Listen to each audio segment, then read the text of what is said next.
Mes chers amis, bonsoir. Johan Estrade de Montcaire vous parle de Valldemossa. Ce soir, je vais vous parler pas de politique espagnole ni française. Je vais vous parler de moi. Oui, moi. Si cela plaît, tant mieux. Si ça ne plaît pas, tant pis. Et je vais vous parler concrètement de ma famille. Bon. Je m'appelle Jean-Antoine Estrade de Montcaire. Je suis né à Gueux, dans la Marne, le 14 novembre 1939, à la ferme Poncelet. Mes parents étaient nationalisés espagnols, originaires des Baléares, de Majorque, de la vallée de Soyère, du village de Fornaluc. Et ils étaient commerçants, épiciers. Ils avaient une épicerie à Reims, rue Cérès, tout près de l'hôtel Ponsardin, ou chambre d'industrie et de commerce, qui s'appelait Le Fruit d'Or. Il l'avait ouvert en 1936, cette épicerie. Mais par circonstance de la guerre, on a recommandé à ma mère d'aller à la campagne. Et elle s'est hébergée à la ferme Poncelet, chez monsieur et madame Bon. J'ai habité à Reims jusqu'à l'âge de 13 ans. Et j'ai fréquenté les écoles de Saint-Jean-Baptiste de la Salle, rue de Contray, à Saint-André.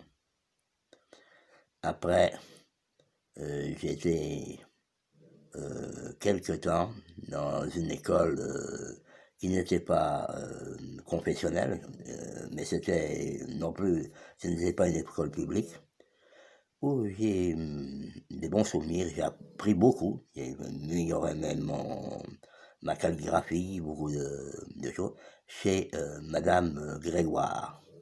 C'était dans la rue Tilloy de Reims. Malheureusement, cette école, il n'y avait pas beaucoup d'hygiène, paraît-il, et on l'a fermée. C'était en 2013, en 1948 déjà ça. Bon, cette même année, je suis venu avec mes parents au Baléares pendant 3 mois. Ça a été le moment que mon grand-père maternel est décédé. On est revenu en France. Et après, j'ai fréquenté dans les années 49 à 52 les écoles paroissiales de Saint-Benoît et de Saint-Thomas, qui était ma paroisse. J'étais enfant de chœur à Saint-Thomas. Et aussi, j'ai fait un cours au petit séminaire de Reims qui se trouvait la rue Raymond Guyot, l'ancienne rue de Saint-Thomas. Bon. Par mon père, je descends d'une ancienne famille qui figure dans les nobiliaires, Alessandro Noble de Mallorca, de 1762, et aussi une nobiliaire de Baléares de Beauvert. Ce nobiliaire est contesté par beaucoup, mais c'est un référent de la plus grande partie de nobiliaristes, généralistes espagnols quand ils doivent chercher quelque chose des Baléares. Mais aujourd'hui, je ne veux pas vous parler de la famille de mon père, sinon de celle de ma mère. Ma mère, ainsi que son frère et ses sœurs, sont nés à Épernay, de parents majorquins, aussi de la vallée de Soyères et du village de Fornalutsch. Mes grands-parents, Tommy et Maria, lui Bisbal, elle née Alberti, sont nés en 1867. Lui est mort en 1948, l'année que je dis que je suis venu 3 mois, et elle était déjà décédée, je ne l'ai pas connue, en 1930. Moi, je suis né 9 ans après. Ils se sont mariés en 1895 et ils sont venus s'installer, ils ont été s'installer à Épernay. Mon grand-père avait déjà été en France, dans le Midi, à Albi. De jeune, il avait appris le métier de cordonnier. Aussi, il était musicien. Et même, il aurait aimé faire son service militaire et entrer dans la bande dans la... Non, ça ne sort pas bien le nom en français, l'orchestre de l'armée. Mais il n'a pas fait son service militaire. Encore, le service militaire en Espagne obligatoire, je crois qu'il s'est instauré à partir de 1890. Avant, c'était à travers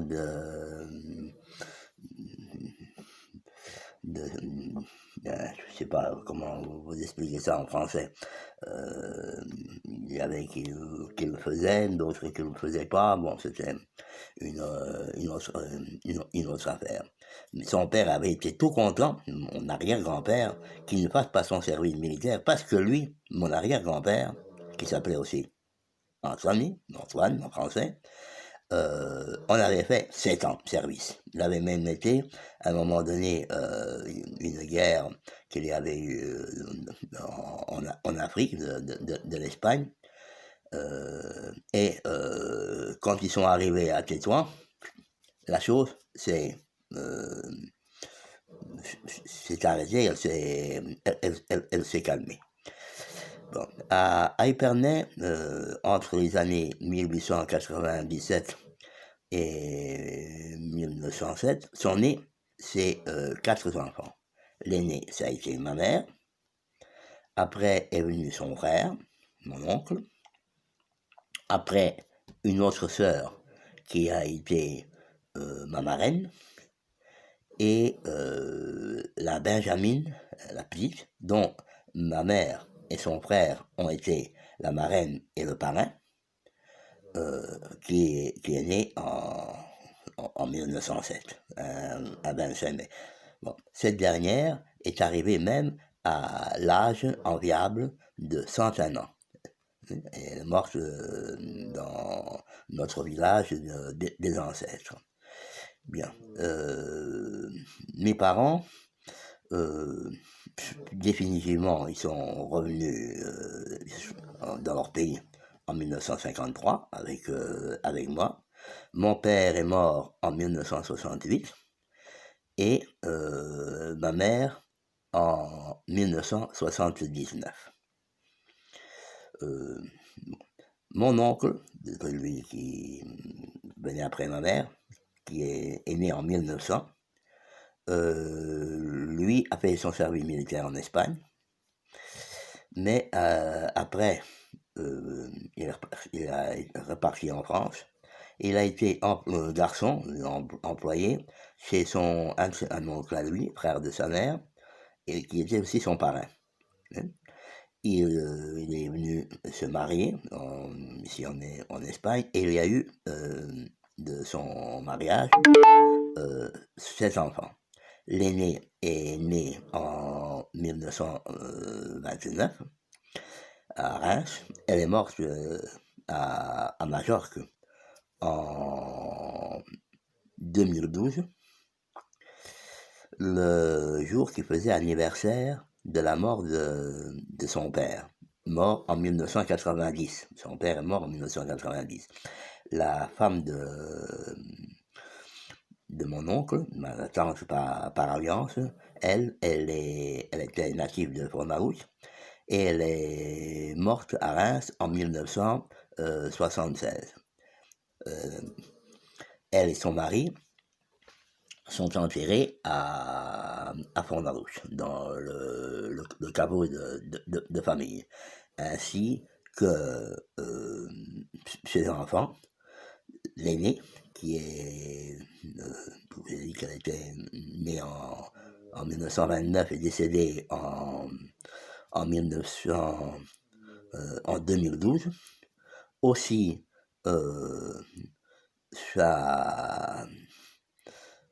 son cinquième enfant, qui est né, qui était né en 1935 et décédé en 2015, je crois. Bon. Aussi, l'aîné des garçons, qui était de 1937, qui est mort après, mais je ne me rappelle plus exactement la date. Bon, de cet enfant actuellement reste vivant que deux filles, la seconde, née en 1930, dont ma mère était la marraine. Celle-ci s'est mariée, elle a été institutrice à Reims, et elle est actuellement, elle est veuve de son mari, qui est un instituteur espagnol majorquin, dont elle a eu deux enfants. Une fille née à Palma, à Majorque, qui habite à Reims, mariée, qui est fonctionnaire des finances, ainsi que son mari. Et un garçon qui est avocat, de même que son épouse. Le fils de ma cousine a 3 enfants, 2 filles, l'aînée et la petite, et un garçon qui est entre les deux. Bon, après vient l'autre cousine à moi décédée, qui était la 3e, qui fait le même nom, le même prénom, je veux dire, de ma maman, et dont ma marraine était aussi sa marraine. S'est mariée elle est née en 1931, et elle s'est mariée en 1970 avec un natif rémois de père d'origine italienne et de mère française, dont elle a 2 garçons, tous les deux déjà mariés, avec des enfants. Bon. L'autre cousine, après vient une autre cousine, dont la marraine est la tante qui est décédée à 101 ans. Et celle-là, elle est née en 1933. Elle est célibataire.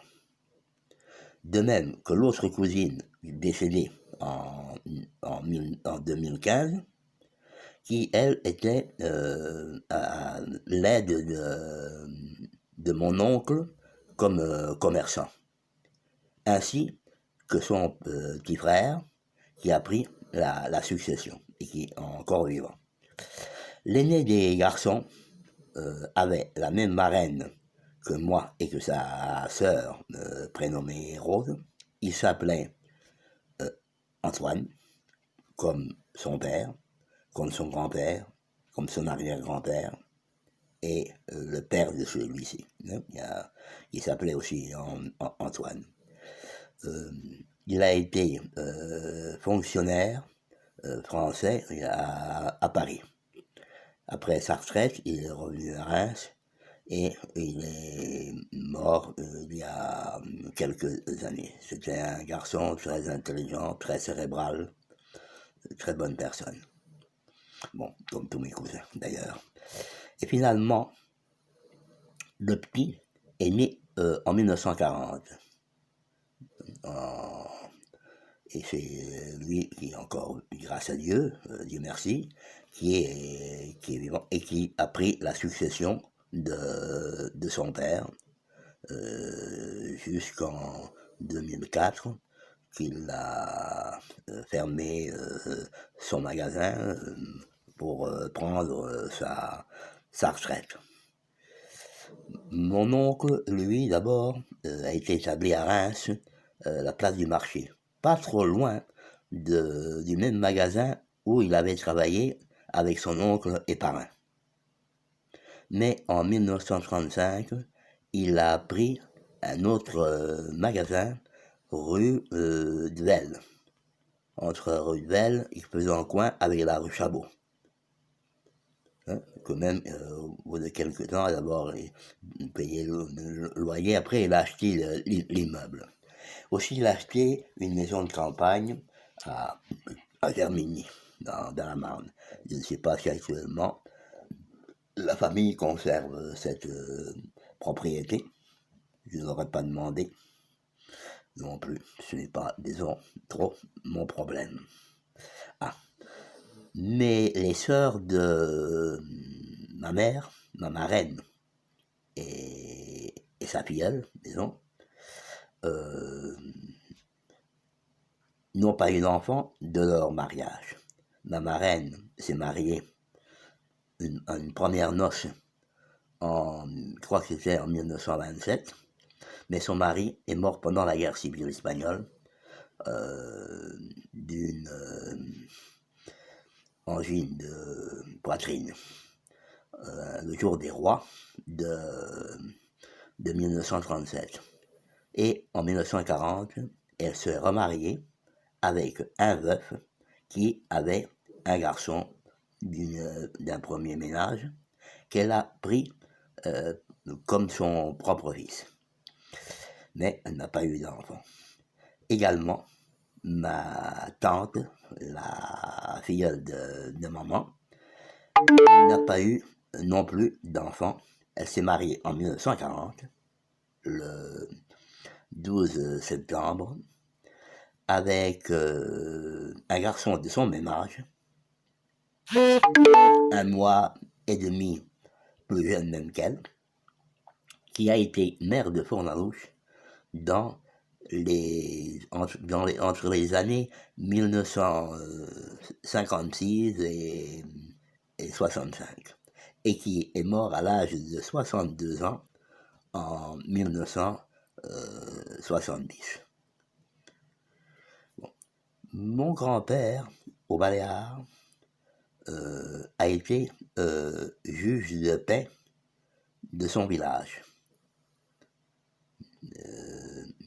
Et pendant le gouvernement du général Primo de Rivera, ne pas le confondre avec le gouvernement du général Franco, c'était avant, donc entre les années 1923 et 1930, aussi il a été président du comité local de l'Union patriotique, qui était le parti, disons, officiel de Primo de Rivera. Et comme juge de paix, il a exercé entre les années 1919 et 1930. Je l'ai à peine connu, disons. Bon. À Épernay, quand il exerçait comme commerçant, il avait comme employé un beau-frère, un frère de ma grand-mère, pas le même que je vous dis qui se trouvait à Reims. Hein, bon. Et aussi 3 neveux de ma grand-mère, un desquels il a transféré quand en 1912 il a pris sa retraite pour venir dans son village ancestral, un de ses neveux qui était le fils de la sœur aînée de ma grand-mère, déjà décédée. Aussi, il y avait 2 autres neveux d'une autre sœur de ma grand-mère, également décédés. Quand ma mère et mes grands-parents sont revenus, il n'y avait que vivants de la famille des vieux que ses grands-parents paternels.